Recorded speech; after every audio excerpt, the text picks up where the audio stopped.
আজ রাজধানীর বিভিন্ন বাজারে অভিযানে নামল সদর মহকুমা প্রশাসন।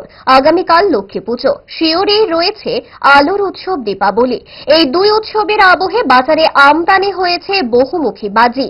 উচ্চ শব্দযুক্ত বাজি বিক্রি রুখতে প্রশাসনিক নজরদারির অঙ্গ হিসেবে প্রতি বাজারে নজরদারি চালাচ্ছে প্রশাসনিক আধিকারিকরা। মহকুমা প্রশাসনের সঙ্গে রয়েছে রাজ্য দূষণ নিয়ন্ত্রণ পর্ষদের আধিকারিকরাও। যদিও এই হানাদারির খবর পেয়ে বাজি ব্যবসায়ীরা নিষিদ্ধ বাজির যোগান সরিয়ে নিয়েছেন। এই অভিযান সম্পর্কে মহকুমা প্রশাসনের এক আধিকারিক রামেশ্বর চৌধুরী বিস্তারিত জানান। বিশেষত যে উৎসব দুর্গাপুজো, লক্ষ্মী পুজো এবং দেওয়ালি উপলক্ষে আমাদের এখানে যাতে আমাদের যে সরকারি নির্দেশিকা আছে, যে সরকারি নির্দেশিকা অনুযায়ী বাজি, পটকা ইত্যাদি যে শব্দ নিয়ন্ত্রিত যে বাজিগুলি পুরানো বা সেই নিয়ন্ত্রণের মাত্রার বাইরে যদি কোনো বাজি, পটকা ইত্যাদি থাকে সেগুলি বিক্রি হচ্ছে কিনা সেগুলি দেখার জন্যই আমাদের এই নিয়মিত অভিযান এবং এই নিয়মিত অভিযান আগামী দিনও জারি থাকবে।